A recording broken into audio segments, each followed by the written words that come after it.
When my granddaughter slid her laptop across the kitchen counter and whispered, "Grandpa, don't react to what you're about to see," I knew something was wrong. She had that look on her face, the same look her grandmother used to get when she'd found a discrepancy in our tax returns, a kind of calm fury that terrified me more than any shouting ever could. It was the Saturday after Thanksgiving, 2023. My house in Scottsdale, Arizona was still full of leftover turkey and the faint smell of pumpkin pie.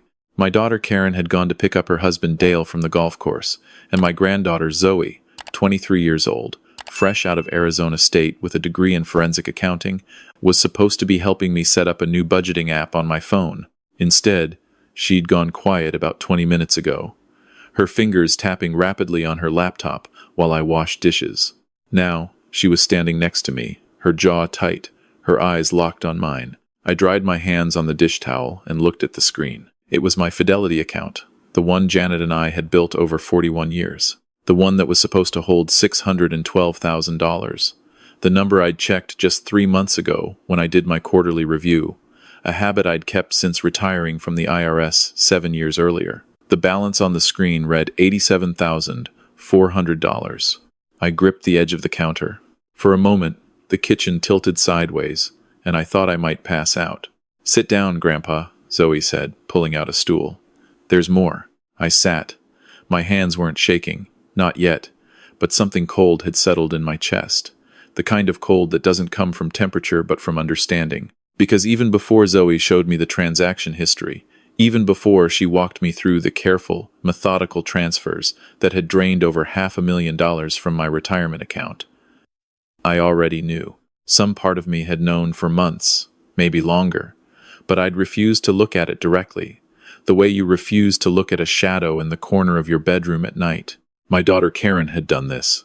Zoe pulled up the transaction records. Transfers going back 11 months, starting small, 8,000 here, 12,000 there, then growing bolder, 30,000 in August, 45,000 in September, 60,000 in October, right before Thanksgiving, as if she'd wanted to squeeze out one last haul before the holiday. Every transfer went to a Wells Fargo account I didn't recognize. "I found it by accident," Zoe said quietly. "You asked me to sync your Fidelity app to your phone, so I logged in. When I saw the balance, I thought there was a glitch. So I pulled the history." She paused. "Grandpa, that Wells Fargo account belongs to a company called Sunbelt Property Partners, LLC. Mom is the sole registered agent." I closed my eyes. Janet had been gone for 4 years. Pancreatic cancer, fast and merciless, diagnosed in March and buried by August. She'd been the love of my life for 43 years, and losing her had broken something in me that I wasn't sure would ever heal. After she died, Karen had stepped in. She drove me to doctor's appointments, brought groceries, called every evening. She convinced me to add her name to my accounts. "Dad, you're 64, she'd said. "You're healthy now, but what if something happens? Mom always handled the bills. Let me help." It had seemed reasonable. Karen was my only child. Her husband Dale sold commercial insurance, a decent living but nothing spectacular. They had Zoe, who was finishing college, and a mortgage on a nice house in Chandler. Karen herself worked as an office manager for a real estate company in Tempe. Normal people, normal lives. I opened my eyes and looked at my granddaughter. "Does your mother know you found this?" "No. She thinks I'm still setting up your app." "And your father?" Zoe hesitated. "I don't think Dad knows, but I'm not sure about that." I heard the garage door open, Karen's SUV pulling in. I looked at Zoe, and she looked at me, and without a word she closed the laptop and slid it into her bag. "Not yet," I said. "Don't say anything yet." Karen walked in with Dale, both of them sunburned and laughing about something. Dale was carrying a case of Dos Equis, and Karen had a bag of takeout from the Mexican place I liked on Camelback Road. "Dad, you should see Dale's swing today," Karen said, kissing my cheek. "I think he finally figured out his driver." "It's all in the hips," Dale said with a grin, setting the beer in the fridge. "Richard, you want one?" I looked at my son-in-law. Dale was 53, a big man with an easy laugh and a firm handshake. I'd never disliked him, but I'd never fully warmed to him either. There was something about Dale that always felt like a performance, like he was playing the role of the good husband, the fun dad, the reliable son-in-law, without any of it quite reaching his eyes. "Sure," I said. I'll have one. We sat on the patio and watched the sun go down over the McDowell Mountains, the sky turning that impossible shade of orange and pink that you only get in the desert. Karen talked about a house her company had just listed in Paradise Valley. $5 million. Indoor-outdoor living, infinity pool overlooking the valley. Dale talked about a new client, some tech startup that needed a comprehensive insurance package. Zoe was quiet, picking at her food, her eyes darting to me every few minutes. I sat there and smiled and drank my beer and felt like I was watching my life from the outside, like I'd already stepped out of this scene and was looking back at it from somewhere far away. After they left, I sat in the dark living room for a long time. Janet's portrait hung above the fireplace, her smile frozen in time from our trip to Sedona in 2017, the last good trip before the diagnosis. I talked to her sometimes, when the house was empty and the silence got too thick. Tonight, I said, you always told me Karen had your mother's spending habits. I thought you were joking. The next morning, I called Zoe and asked her to come over. She arrived with her laptop, 2 coffees from Dutch Bros, and a look of determination that reminded me so much of Janet, it made my chest ache. I stayed up all night, she said, spreading printouts across my kitchen table. I pulled everything I could find on Sunbelt Property Partners. It was registered in Nevada 8 months ago with a Phoenix mailing address. Here's the thing, Grandpa. The company has no employees, no website, no business license in Arizona. But it has a bank account with $340,000 in it as of last month. How do you know the balance? Zoe looked uncomfortable. Mom left her Wells Fargo login saved on the family iPad. I know I shouldn't have looked, but go on. The money's been moving out of Sunbelt too. Payments to a contractor in Flagstaff, $45,000. A deposit on a property in Sedona, $120,000. Monthly payments to a leasing company for a Mercedes, and a wire transfer of $80,000 to an account in Dale's name. So Dale was involved. I felt something harden inside me, not surprise, but a kind of grim resignation. What's the property in Sedona? A vacation rental. I found the listing. It's a 3-bedroom cabin near Oak Creek Canyon, purchased through Sunbelt 6 months ago. Current Zillow estimate, $485,000. They're running it as an Airbnb. I leaned back in my chair. My daughter and her husband had used my retirement savings to buy a vacation rental, a luxury car, and God knows what else, all while Karen smiled at me across the dinner table every Sunday and asked if I was taking my blood pressure medication. There's one more thing, Zoe said, and her voice dropped. She pulled out a document. It was a copy of a trust amendment, supposedly signed by me, transferring ownership of my house, the house Janet and I had bought in 1986. 3 bedrooms, pool, on a quiet street backing up to the Papago Park Preserve, current market value around $1.2 million, into the Sunbelt Property Partners LLC. I never signed that, I said. I know. Your signature doesn't even look right. The notary listed on this document is someone named Victor Pham in Mesa. I looked him up. He's real. He's a licensed notary. But I called his office pretending to need a notarization, and his assistant said he's been on medical leave since June. He didn't notarize this. My daughter had forged a document to steal my house. I sat with that for a moment, letting it settle into the place where it needed to live so I could function. I was 67 years old. I'd spent 35 years with the IRS, the last 15 in the Criminal Investigation Division, tracking down tax evaders, money launderers, people who thought they were smarter than the system. I'd seen every kind of financial fraud imaginable. I'd testified in federal court dozens of times. And now my own daughter was running a scheme that I would have spotted in 5 minutes if it had crossed my desk in a case file. But it hadn't crossed my desk. It had crossed my kitchen table, wrapped in hugs and home-cooked meals. And I love you, Dad. What do you want to do? Zoe asked. I want to make sure we have everything before we move, I said. If we confront her now, she'll destroy evidence, move money, lawyer up. I've seen it 100 times. We do this right or we don't do it at all. Zoe nodded. She understood. She was Janet's granddaughter through and through. Over the next 2 weeks, we built the case. Quietly. Zoe came over every evening after her shift at the accounting firm where she'd just started as a junior associate. She was meticulous, organized, relentless. She created spreadsheets, tracking every dollar from my Fidelity account through Sunbelt and into Karen and Dale's various purchases. She found 3 more forged documents, including a power of attorney that gave Karen authority over my healthcare decisions, something I'd never agreed to. I called a former colleague at the IRS CI, a man named Phil Grayson who'd retired to Tucson 3 years before me. I told him what was happening, and after a long silence, he said, "Richard, you need to talk to the FBI. This is wire fraud, bank fraud, identity theft, and forgery. This is federal." "She's my daughter, Phil." "I know, and she's committing multiple felonies." He gave me the name of an agent at the Phoenix FBI field office, Special Agent Diana Reyes. I called her the next day. She asked me to come in. The FBI field office was on Deer Valley Road, a nondescript building that could have been a dentist's office from the outside. Agent Reyes was in her mid-40s, dark hair pulled back, no-nonsense demeanor, the kind of person who listened more than she talked. She reviewed everything Zoe and I had compiled, the transaction records, the forged documents, the shell company filings, the property purchases. "Mr. Hartwell," she said after about an hour, "this is solid work. Your granddaughter should consider a career in law enforcement." "She'd be good at it," I agreed. "Here's what I need from you," Agent Reyes continued. "We can get warrants based on what you've brought me. But what would really strengthen this case is if we can catch your daughter actively attempting to defraud you. The forged trust amendment hasn't been filed with the county recorder's office yet. If she tries to file it, or if she tries to get you to sign new documents, we want to be there. You want me to set a trap. I want you to give her an opportunity to do what she's already been doing, with us watching." I thought about it for exactly 3 seconds.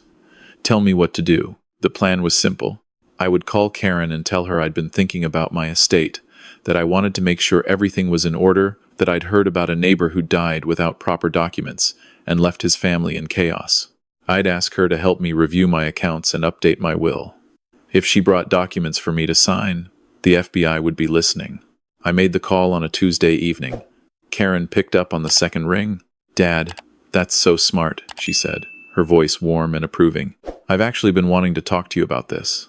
Dale and I met with an estate planner last month, and he said there are some really important steps we should take to protect your assets. Why don't Dale and I come over Saturday morning?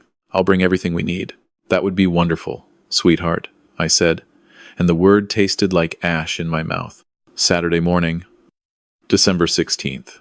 Karen and Dale arrived at 10, Karen carrying a folder thick with papers, Dale carrying pastries from the bakery on Scottsdale Road. They sat at my dining room table, the same table where Janet and I had hosted Thanksgivings for 30 years, where Zoe had done her homework after school, where I'd sat with my wife's hand in mine on the night she told me about the diagnosis. Zoe wasn't there. I'd told Karen she was working. In reality, she was parked down the street in her Honda Civic, connected to the FBI's monitoring equipment, listening to every word through the device clipped inside my shirt pocket. "Okay, Dad," Karen said, spreading documents across the table. "So I've had Dale's estate planner put together a comprehensive package.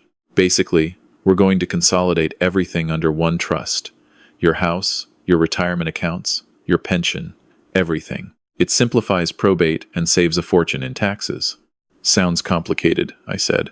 "It's actually very straightforward," Dale chimed in, leaning forward with his insurance salesman smile. "Think of it like putting everything in one basket so it's easier to manage. Karen and I would be the co-trustees, which just means we can step in if you're ever unable to manage things yourself." "And I'd still control everything?" "Absolutely," Karen said. "You're the primary trustee. We're just backups. It's standard estate planning." I picked up the first document and read it carefully. It was a trust agreement naming Karen and Dale as successor trustees with immediate authority to manage, sell, or transfer any assets in the trust. There was no provision requiring my consent for transactions. There was no independent oversight. If I signed this, Karen and Dale could sell my house tomorrow, and I'd have no legal recourse. "This says you can sell my property without my approval," I said. Karen blinked. "What? No, that's just legal language. It doesn't mean we would, but it means you could." "Dad, you're overthinking this. The estate planner explained it to us." "It's standard." "Who is this estate planner?" I asked. "What's his name? I'd like to talk to him myself." Dale and Karen exchanged a glance. Quick, almost imperceptible, but I'd spent 35 years reading people across interview tables at the IRS. I saw it. "His name is, Robert Kaufman," Dale said. He's based in Scottsdale. I can give you his number. I'd like that. And I'd like my own attorney to review these documents before I sign anything. Karen's smile tightened, just barely. Of course, Dad. But honestly, the sooner we get this done, the better. These things take time to process. And if something were to happen to you, I appreciate the concern, I said. But I'm 67, not 97. I ran 5 miles this morning. My mind is clear, and my body works fine. There's no rush. Something shifted in Karen's expression. A flicker of impatience, maybe frustration, quickly covered by that warm daughter smile I'd seen 1,000 times. You're right, Dad. Of course. Take your time. Dale, however, wasn't as smooth. Richard, the thing is, there are some tax advantages that expire at the end of the year if we don't get the trust set up by December 31st. What tax advantages specifically? I asked. And I watched Dale's face go blank for half a second, the way a student's face goes blank when they haven't done the reading. I'd have to check the specifics with Kaufman, he said. Please do. And while you're at it, I have a question about my Fidelity account.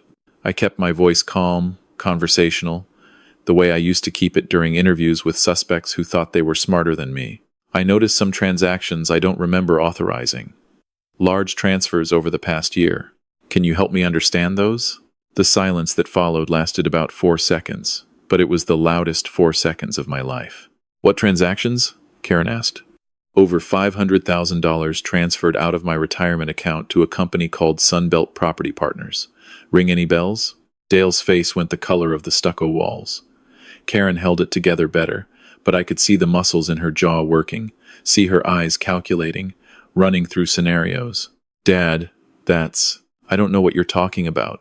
Maybe there's been some kind of bank error. It's not a bank error, Karen. Sunbelt Property Partners is registered to you. The money bought a vacation rental in Sedona, a Mercedes, and God knows what else. And then there's this. I pulled out the forged trust amendment, the one transferring my house into the shell company. Want to explain how my signature got on a document I've never seen, notarized by a man who was in the hospital when it was supposedly signed? Karen stood up. Her chair scraped against the tile floor. Who told you this? Was it Zoe? That little, don't, I said, and my voice came out harder than I intended. Don't you dare blame her. Dale put his hand on Karen's arm. Karen, stop talking. We need a lawyer. We need a lawyer? Karen spun on her husband. This was your idea. The trust, the company, all of it. You said he'd never notice. You said he was too old to check his own accounts. Karen, shut up, Dale hissed. But Karen was past the point of strategy. Her face was red, her hands were shaking, and 22 months of deception were collapsing around her in real time. I did it for us, she said, turning back to me. Do you have any idea what it's like watching you sit on over $1 million in assets while Dale and I can barely make our mortgage? Mom promised me this house. She told me before she died that it would be mine, and your retirement money was just sitting there, doing nothing, while we were drowning. Your mother never promised you this house, I said quietly. And even if she had, that wouldn't give you the right to forge my signature and steal my savings.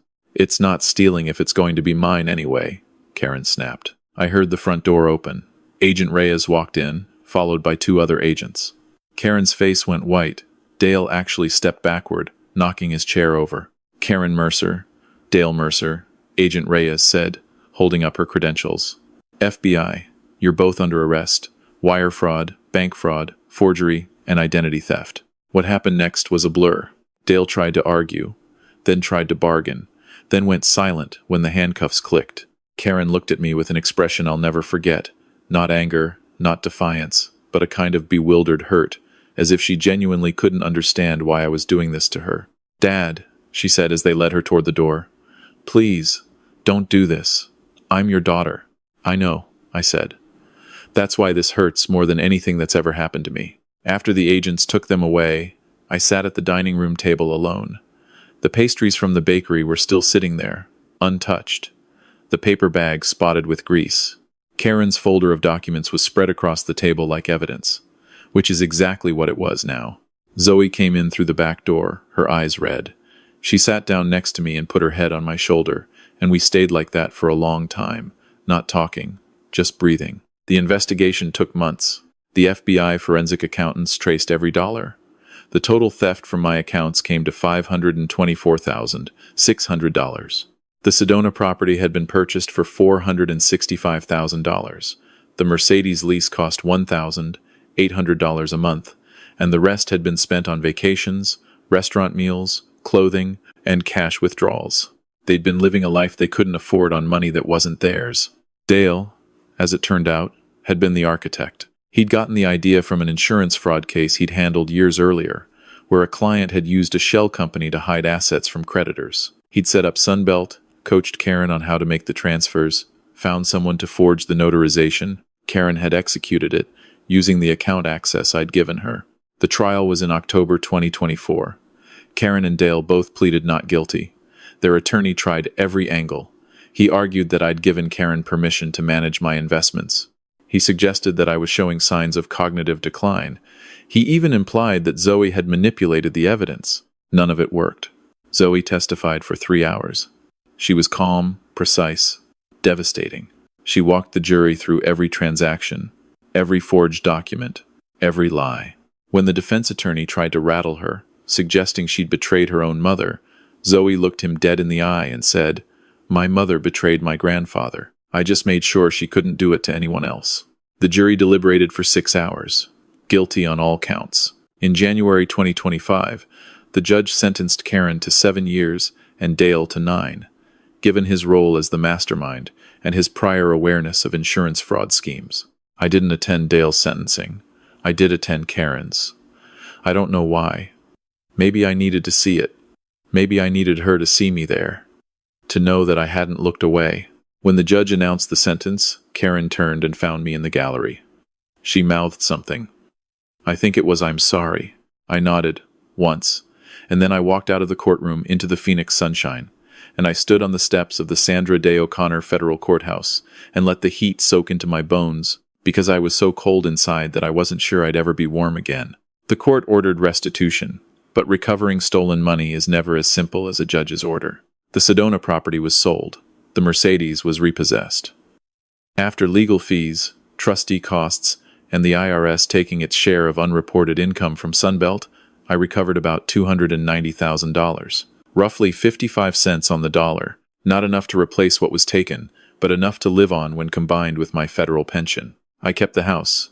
That was the one thing I'd managed to protect, because the forged trust amendment had never been filed. If Zoe hadn't found it when she did, if Karen had gotten to the county recorder's office first, I would have lost everything. Every wall Janet and I had painted together, every tile we'd chosen, every memory embedded in the foundation of this place. Zoe moved in with me for a while after the trial. She said it was to save on rent, but I knew the truth. She didn't want me to be alone. She set up a desk in the spare bedroom and worked on her CPA exam in the evenings while I cooked dinner. Recipes I'd learned from Janet's handwritten cards, pot roast, chicken piccata, the lemon bars Zoe had loved since she was 5. We didn't talk about Karen much. Sometimes Zoe would get a letter from the federal prison in Dublin, California, and she'd read it at the kitchen table with an expression I couldn't decipher. She never told me what the letters said, and I never asked. In the spring of 2025, I started volunteering with a legal aid organization in Phoenix that helps elderly fraud victims. I sat across from people who reminded me of myself, smart, capable people who'd been betrayed by the people they trusted most. A retired teacher whose nephew had drained her savings. A former engineer whose caretaker had forged checks. A widower whose stepchildren had sold his car while he was in the hospital. I told them my story. I told them about Janet, about Karen, about the dinner table where my daughter had spread out documents designed to take everything I had. I told them that being 67 didn't mean being helpless or confused or ready to hand over the keys to your life. I told them that the hardest part wasn't losing the money. The hardest part was accepting that the person who stole it had once fallen asleep in my arms, had once drawn me crayon pictures that I'd kept in my desk drawer at the IRS for 30 years. Some of them cried. Some of them nodded. All of them understood. Karen has been in prison for a little over a year now. She writes me sometimes. The letters come to the house, addressed in her neat handwriting, the same handwriting I'd praised when she was learning cursive in 3rd grade. I read them now, which I didn't do at first. They're mostly short. She talks about the facility, about a GED tutoring program she's involved in, about missing Zoe. She hasn't apologized yet, not really. She's gotten close a few times, circling around it, saying things like, "I know things got out of hand and I wish I'd handled things differently." But she hasn't said the words, "I stole from you and I was wrong." Maybe she will someday. Maybe she won't. Dale hasn't written once. Zoe got her CPA license last month. She's working at a firm that specializes in elder financial protection, helping families set up safeguards against exactly the kind of thing her mother did to me. I told her she didn't have to build her career around my trauma, and she said, "It's not your trauma, Grandpa. It's my purpose." She sounded exactly like Janet when she said that. I still run in the mornings, 3 miles now instead of 5 because my left knee has started to complain, but I'm out there every day by 6, watching the sun come up over the Superstition Mountains, feeling my heart beat strong and steady in my chest. I'm 69 years old. I manage my own finances, review my own statements, make my own decisions.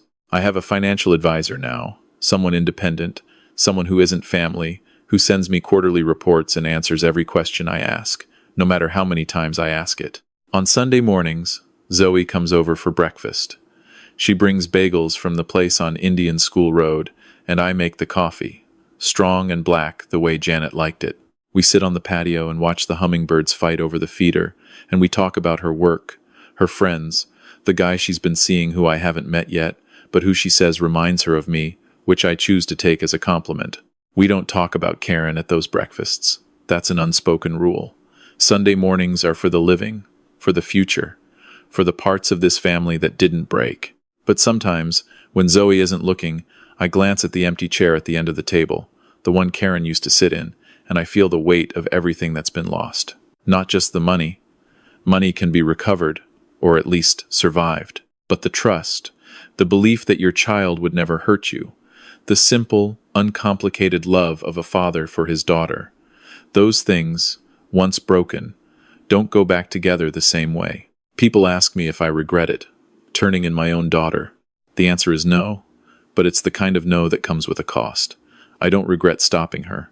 I don't regret protecting myself, protecting whatever she might have taken next. I don't regret that Zoe won't grow up thinking that loyalty means silence, that family means looking the other way while someone destroys you. But I grieve. Every single day, I grieve for the daughter I raised, the girl who used to ride on my shoulders at the county fair, the teenager who cried on my chest when her first boyfriend broke her heart, the woman who held my hand at Janet's funeral and promised me I'd never be alone. That woman and the one who stole my life savings, they live in the same body. And I don't know how to reconcile that. I don't think I ever will. What I do know is this. When Zoe slid that laptop across my kitchen counter, she saved my life. Not just my financial life, my actual life. Because if Karen had succeeded in transferring my house, draining my pension, isolating me from the truth, I would have ended up with nothing. No home, no savings, no independence. And at 67, starting over from zero isn't starting over. It's giving up. Instead, I'm here. In my house, in my life, on my own terms. The money is mostly gone, but I'm not. And every Sunday morning, when my granddaughter walks through the back door with a bag of bagels and a smile that could light up the whole Sonoran desert, I'm reminded that family isn't always the people who are supposed to love you. Sometimes it's the one person who loves you enough to tell you the truth, even when the truth is the hardest thing either of you will ever face. Janet would have been proud of her. She would have been proud of both of us. And honestly, that's enough. That's more than enough. That's everything.